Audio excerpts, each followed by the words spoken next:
Saat sekarang di mana bursa saham sedang crash, orang-orang akan terbagi-bagi secara psikologisnya. Ada investor yang melihat ini sebuah kesempatan, ada investor yang ketakutan dan menganggap hal ini sebagai kerugian besar. Di video kali ini saya akan coba kasih pandangan kepada teman-teman yang dilanda ketakutan karena portfolionya merah semua.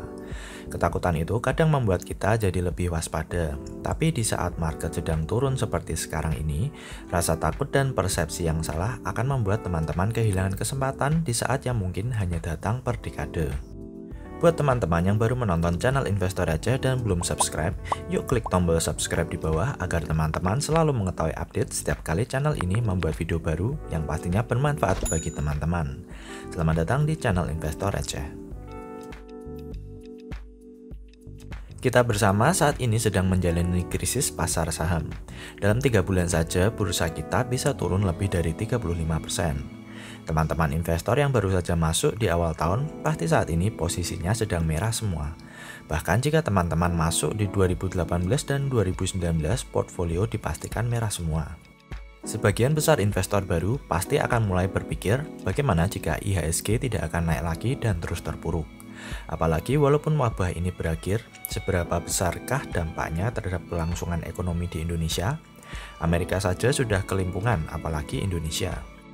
Tidak ada yang tahu kapan IHSG akan naik lagi.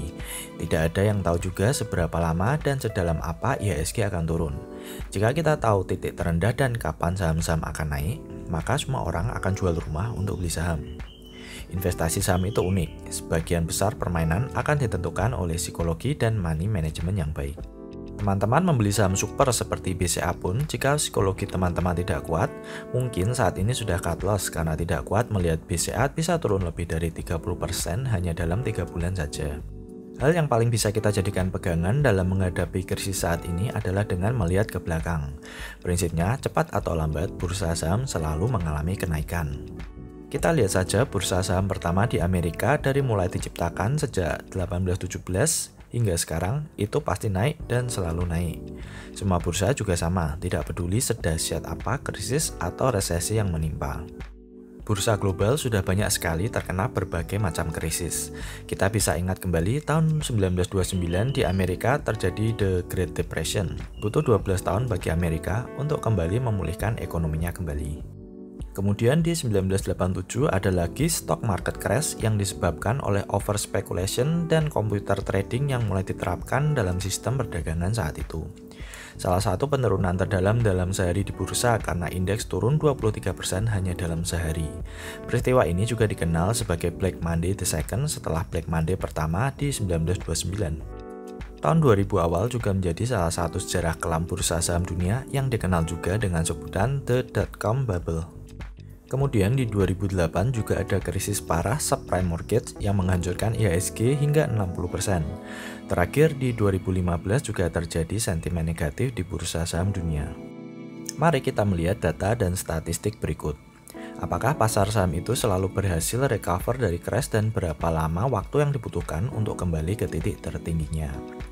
Bisa kita lihat sejak krisis 1950-an hingga 2015, S&P 500 atau indeks dari 500 saham unggulan Amerika sudah mengalami 11 kali market crash. Tapi secara jangka panjang, market selalu berhasil kembali ke titik tertinggi dan melanjutkan rally ke atas. Lalu berapa lama waktu yang dibutuhkan hingga market melakukan recovery? Ternyata dalam 11 kali market crash, 7 diantaranya membutuhkan waktu setahun bagi pasar saham untuk kembali ke titik tertinggi sebelumnya. Sedangkan 3 recovery terlama S&P 500 terjadi di crash tahun 1974 selama 6 tahun. Krisis 2008 membutuhkan waktu 6 tahun untuk kembali ke titik tertingginya, dan yang terlama adalah krisis dot-com bubble yang membutuhkan waktu 8 tahun bagi market untuk kembali ke titik tertingginya. Teman-teman tidak perlu khawatir dengan recovery yang memakan waktu bertahun-tahun ini, karena dengan menggunakan sistem nabung saham atau averaging down, portfolio teman-teman akan lebih cepat recover sebelum indeks kembali ke titik tertingginya, karena teman-teman sudah mengakumulasi saham-saham di harga bawah secara rutin. Poin yang bisa teman-teman petik adalah selalu gunakan long term perspektif dalam berinvestasi.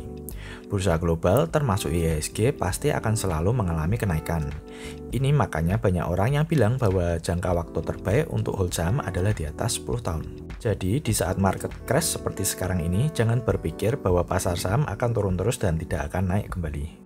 Ketakutan berikutnya adalah di saat pasar turun seperti sekarang ini, teman-teman malah cut loss seluruh saham dan menunggu di atas atau baru masuk jika indeks sudah mencapai titik tertingginya di 2018 yang lalu. Kesempatan terbaik membeli saham justru ada di bawah ketika saham-saham blue chip berguguran karena kondisi makro yang tidak menentu, termasuk seperti wabah saat ini. Ingat nasihat untuk selalu buy low, sell high. Prinsipnya pasar saham dalam jangka lama akan dan pasti selalu naik. Jadi buat apa teman-teman menunggu saat saham-saham sudah menjadi mahal kembali dan baru mulai beli? Dengan membeli di atas, teman-teman sudah membuang kesempatan untuk mendapatkan return yang lebih besar di kemudian hari. Jika teman-teman masuk saat pasar saham sedang turun, memang tidak ada jaminan bahwa saham akan langsung naik. Bahkan kemungkinan untuk turun lebih dalam sangat besar. Berinvestasi saham akan selalu dekat dengan yang namanya resiko.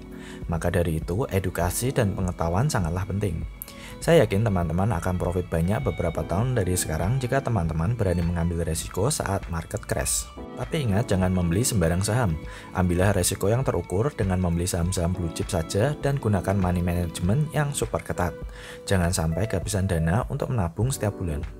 Ketakutan berikutnya yang mungkin teman-teman takutkan adalah bagaimana jika saham besar seperti BCA, BRI, Indofood, atau Astra bangkrut. Ya, untuk yang satu ini saya juga kadang memiliki ketakutan yang sama, terutama untuk perusahaan-perusahaan swasta yang memiliki banyak hutang. Saham-saham BUMN seperti BRI dan Telkom pastinya akan di bailout pemerintah jika sudah parah, tapi tetap saja resiko penurunan besar tak terhindarkan. Dampak wabah kali ini juga kita belum tahu bakal seperti apa, apakah tambah parah atau ekonomi bisa tumbuh dengan cepat kembali. Apalagi kita tahu harga minyak dunia yang turun habis-habisan ditambah hutang dari perusahaan-perusahaan yang menumpuk akibat terhentinya kegiatan usaha. Lalu bagaimana mengatasi ketakutan ini? Begini, coba teman-teman lihat nilai kapitalisasi pasar dari saham blue chip kita. Saat ini BCA memiliki kapitalisasi tertinggi di kisaran 700 triliun. Saham besar seperti BCA, Telkom, Unilever adalah penggerak utama indeks kita. Jika saham-saham ini sampai bangkrut, yang artinya sahamnya menjadi 0 rupiah, maka otomatis IHSG juga akan hancur. Hal ini sangat kecil kemungkinannya. Mungkin jika meteor menghantam bursa efek, baru skenario ini bisa terjadi. Apalagi jika perusahaan-perusahaan tersebut sampai bangkrut, bukan hanya teman-teman yang rugi, tapi puluhan ribu pegawai juga akan di-PHK besar-besaran dan negara kita juga akan kelimpungan. Solusinya, teman-teman percaya saja pada perusahaan-perusahaan besar yang bisnisnya sudah mapan dan sudah ada sejak lama di Indonesia. Seringkali market crash terjadi bukan karena kinerja perusahaan yang buruk, tetapi karena para spekulan dan sentimen negatif di pasar. Jadi kuncinya saat indeks hancur-hancuran seperti sekarang, teman-teman stick with the blue chip saja. Belilah saham-saham yang kapitalisasi atau market cap-nya 10 besar tertinggi di IHSG. Pastikan revenue dan laba selalu meningkat dan perusahaan tidak memiliki tingkat hutang yang tinggi. Hindari saham-saham dengan debt to equity yang tinggi karena di saat ekonomi yang susah, hutang adalah faktor utama yang menyebabkan sebuah perusahaan mengalami kebangkrutan. Teman-teman bisa memilih saham-saham yang berhasil melewati krisis 1998, 2000, 2008 hingga 2015 tanpa masalah berarti. Beberapa di antaranya bahkan terus meningkatkan dividennya walaupun kondisi IHSG sedang tidak bagus. Saham-saham blue chip yang harganya terpukul dalam akan menjadi incaran utama para manajer investasi dan bandar-bandar ketika market sudah mulai optimis kembali. Saham ini akan menjadi saham-saham yang naiknya paling cepat saat market rebound nanti. Ketakutan lain yang sering saya dengar adalah beli saham itu hanya buang-buang duit, gak pernah kasih untung, cuma rugi aja. Ini adalah pandangan yang salah tentang investasi saham. Teman-teman tidak perlu takut jika banyak orang yang berpendapat demikian. Ada dua tipe pemain saham, trader dan investor. Trader membeli dan menjual saham dalam jangka waktu pendek, sedangkan investor membeli saham untuk di-hold bertahun-tahun. Ini perbedaan yang seringkali tidak diketahui investor-investor pemula. Jika ternyata teman-teman hanya mengharapkan keuntungan jangka pendek dari saham, ya ketika pasar turun seperti sekarang, saham apapun yang dibeli dalam jangka pendek selalu menghasilkan kerugian. Rubahlah pandangan untuk jangka lama.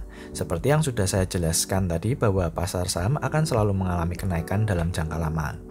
Jadi walaupun posisi saat ini sedang minus, selama teman-teman memiliki saham-saham yang baik dan kinerjanya stabil, yakinlah bahwa 10 tahun dari sekarang, investasi teman-teman akan membuahkan hasil. Coba tarik histori pergerakan saham dari saham-saham unggulan di IHSG. Jika teman-teman sudah buy dan hold saham sejak 10 tahun yang lalu, walaupun saat ini sedang crash, posisi teman-teman masih floating profit. Kuncinya adalah pemilihan saham yang tepat dan kesabaran. Jangan pernah membeli saham-saham yang belum memiliki kinerja yang stabil, baik itu dari fundamentalnya maupun pergerakan sahamnya. Semoga artikel kali ini bisa setidaknya menemani teman-teman di saat-saat susah saat ini. Portfolio saya juga banyak yang minus, tapi saya tetap percaya bahwa 1 hingga 3 tahun ke depan investasi saham akan kembali menembus titik tertingginya di 2018. Oke, jika suka klik like, bagi ke sosmed, dan jangan lupa subscribe.